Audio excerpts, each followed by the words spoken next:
Вместо знаний смерть. Трагедия, произошедшая накануне в одной из школ пригорода столицы Финляндии, задает вопрос о безопасности в школах и нашей страны. Также с нашей утренней гостьей мы подведем промежуточные итоги двух реформ школьной сети и языка обучения в школах меньшинств. Ну и если останется время, я надеюсь, останется, узнаем, можно ли в школе запретить смартфоны, как предлагают некоторые директора. Об этом и не только в студии Домской площади министр образования и науки Латвийской Республики Анда Чекша. Доброе утро. Лабрейт. Лабрейт.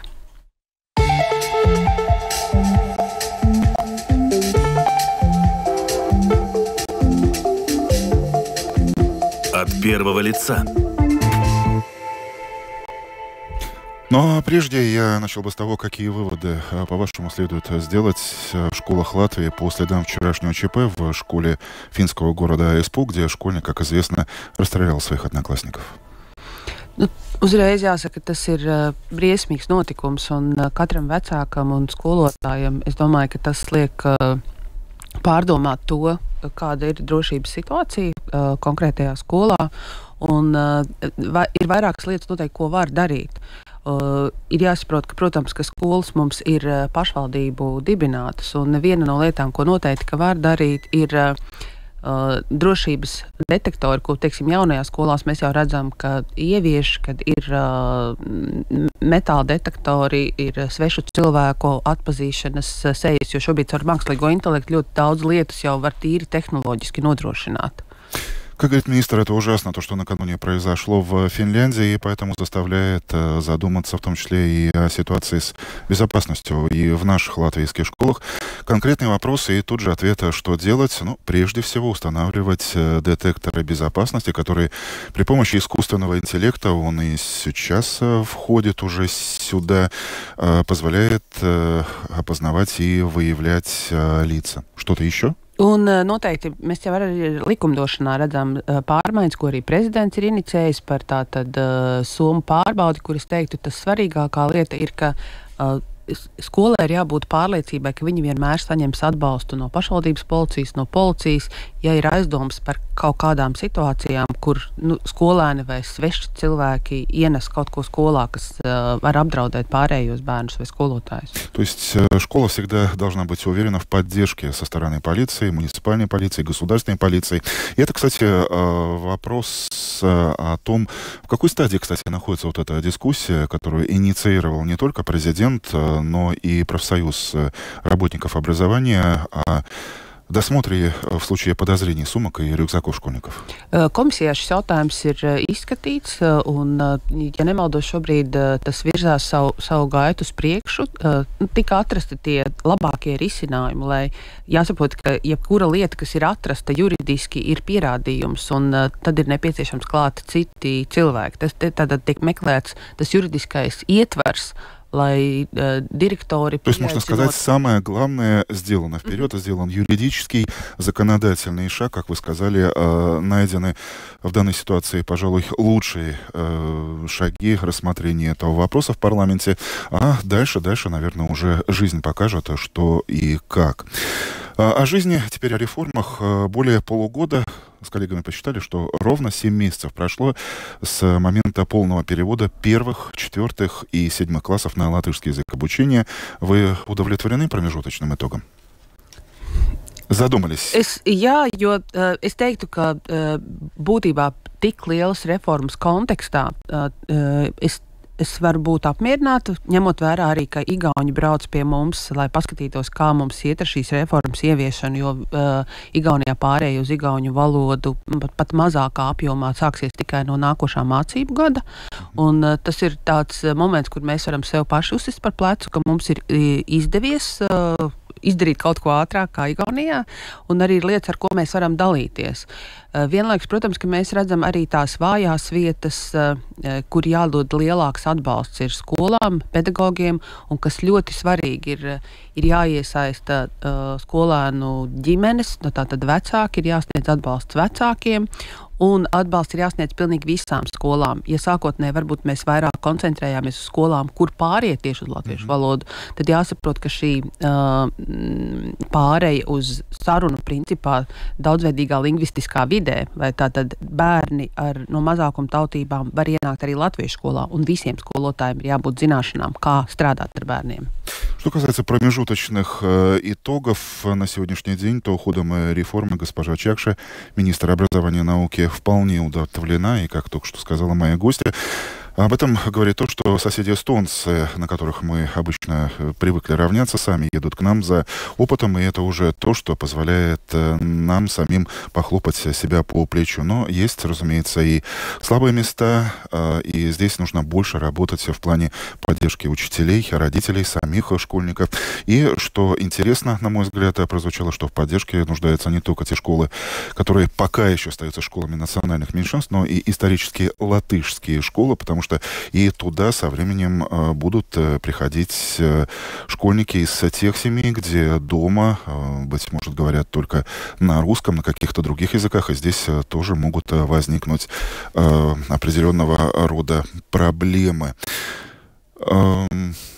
Предстоящей осенью, если посмотреть в этот год, 1 сентября 2024 на латышский переходят уже 2, 5 и 8 классы. Вы согласно киваете головой. Означает ли это, что произойдет это все, как предполагало правительство, как ваше министерство, в установленные сроки и во всех школах Латвии? Absolūti noteikti. Man liekas, ka šīs reformas tā bāzes ziņa ir, ka nav vairs atpakaļceļa, ka mēs virzamies uz priekšu, sniedzot atbalstu tiešām skolām, pašvaldībām, lai nodrošinātu skolotājus visām šīm klasēm, kas ir tas pats svarīgākais, lai visām šīm klasēm būtu valodas nesējs, kas var strādāt ar bērniem, un līdz ar to te nav atpakaļceļa, mēs virzamies tikai uz priekšu. Переход во всех школах, как я уже сказал, на 2, 5 и 8 классы произойдет 1 сентября, пути назад нет. Но слабое звено, на мой взгляд, накануне я пообщался с некоторыми завучами рижских школ и достаточно благополучными, и они очень настороженно говорят о нехватке кадров. Вы тоже киваете головой, да? То есть проблему пока решить не удалось. Tas ir jautājums, kur nevar atrisināt viena gada laikā. Mēs esam ļoti daudz šobrīd rīkus vai dažādus instrumentus izmantojuši, lai uzlabotu skolotāju atalgojumu. Tā ir stipendijas skolotājiem, kas mācās valodas un arī STEM priekšmetus. Говоря о привлечении этих кадров, то есть увеличение зарплат, привлечение молодых учителей, наверное, это программа «Mācītspēks». Gan mācītspēks, gan arī stipendijas, kas ir Latvijas universitātē šobrīd, lai vispār izvēlēto skolotāju profesiju, jo mēs jau redzam, ka šis ir atvērs mums tādu lielāku. Jo mēs jau būtībā atveram lielāku jautājumu. Tas nav tikai par latviešu valodas skolotājiem kopumā. Mēs redzam, ka skolotāja profesija ilgstoši nav bijusi novērtēta, gan atalgojuma ziņā, gan arī tāds vērtējums no sabiedrības. Un es teiktu, lai mēs šo prestižu atjaunotu, ļoti svarīgi ir gan atalgojuma sadaļa, gan tas, ka mēs kā sabiedrība tiešām runājam labas lietas par skolotājiem. То есть главное, по словам госпожи министра, это не только зарплата, но и признание. Признание, в том числе и престиж работы самого педагога. Складываем это и получаем результат, будем надеяться, положительный. Накануне этого учебного года, накануне вот этой реформы, которую мы сейчас вскользь, мы на все вопросы, конечно же, не найдем ответа, но, тем не менее, вы публично опасались за школы Резекне и Даугавпилса, за что, кстати, в Даугавпилсе на вас даже обиделись. Man žēl, ka apvainojās, bet man jāatzīst, ka Daugavpils izglītības pārvalde strādā ļoti labi un aktīvi, ne tikai attiecībā par pārēju uz latviešu valodu, bet arī kopumā par skolu ekosistēmas izveidi, bet, ja mēs raugamies tajā vērtētajās skolās, sākot no septembra līdz šim brīdim, tad, diemžēl, Rēzeknē joprojām mēs redzam, ka ir nepieciešami uzlabojumi un varbūt netik daudz ir izdarīts, kā varētu gribēt. Arī tādas vājās vietas mēs redzam Rīgā. Tas vienmēr proporcionāli, protams, tur, kur ir vairāk šīs skolas, kur ir pāreja notikusi uz latviešu valodu, kad arī vairāk проблемas attiecīgi mēs redzam. Как только что прозвучало, в Даугавпилсе работает хорошо, и в этом есть заслуга, достаточно большая заслуга городского управления по делам образования. Но если посмотреть на Резекне, то, как отметила госпожа Чакша, там нуждается ситуация в улучшениях, и есть слабые места в Риге. Еще о языке я бы задал другой вопрос о втором иностранном. Во многих латышских школах по-прежнему таковым остается русский. Почему у нас нет других преподавателей? Так отвечают очень многие директора, и это, пожалуй, стандартный ответ, наверное, от большой гимназии до, тем более, маленькой школы где-то в глубинке. Прокомментируйте эту ситуацию. Visgrūtāk, protams, jūs precīzi minat, ir šie reģionos un mazās skolās. Īpaši, ja nav trāpījies tā, ka tur ir kāds tieši skolotājs, kas dzīvo šajā vietā, tādēļ arī mēs normatīvos šobrīd atļaujam, ka skolas savstarpēji var slēgt līgumus un skolotāji var palīdzēt citām skolām. Tātad līguma darbos tieši otrās valodas skolotāji piesaistīt.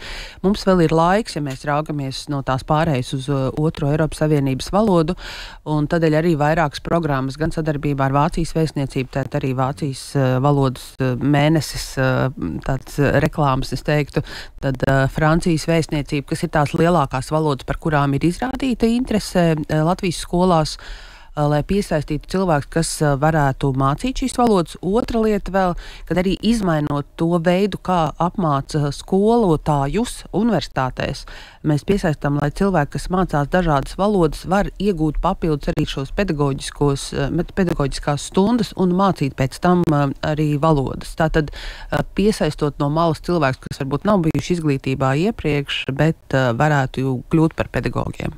Говоря о сложностях с введением второго иностранного языка, немецкого, французского, других, конечно же, отметила министр, что самая сложная ситуация в маленьких школах, но, тем не менее, и здесь ищут и находят решение. Прежде всего, это сотрудничество разных школ.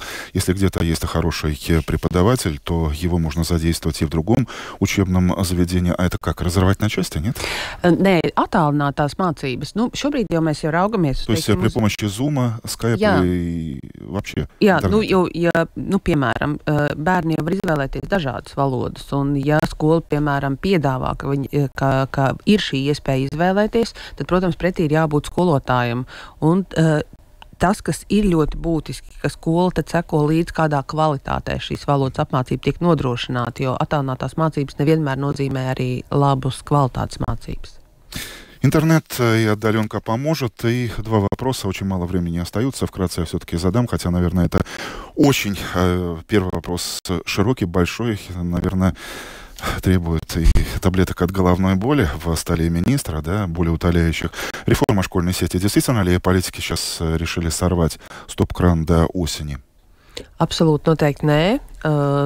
Uzreiz reforma virzās uz priekšu. Man liekas, ka man jāsaka paldies visām pašvaldībām, jo pēc atkārtotām tikšanās reizēm es redzu, kā ir mainījusies izpratne par to, kāpēc mēs runājam par skolu ekosistēmu, jo ministrija jau zīmē tikai lielo rāmi, tātad iedot tos nosacījumus, jo mums visiem ir svarīgi, ka bērni ir ieguvuši labu izglītību.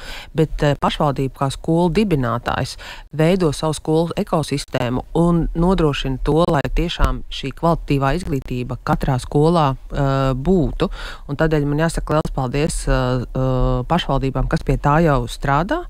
Tas, ko mēs no savas puses vēl darām, veidojot jauno finansēšanas modeli, nodrošinām, lai skolotājiem būtu atbilstoša samaksa, nevis tā, kā tas ir šobrīd, balstoties uz skolēnu skaitu, līdz ar to viņi nav vienlīdzīgā situācijā, bet tas būtu salīdzināmi.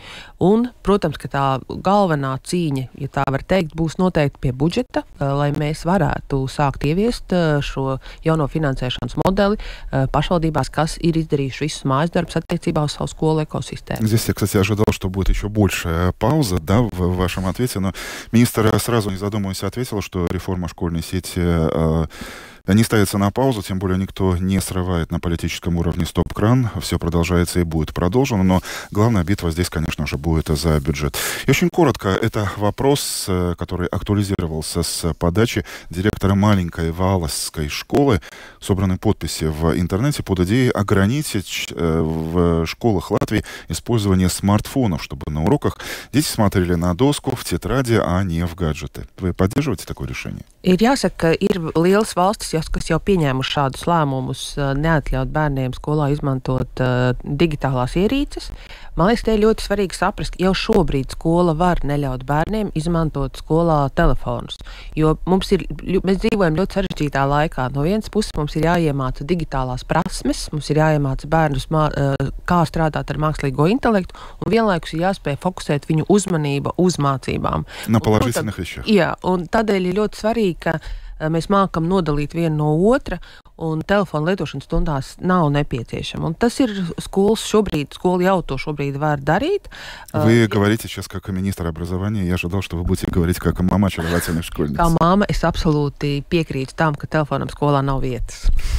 Как мама, госпожа Чакша говорит, я уверена, что телефону не место в школе, разумеется, на уроках.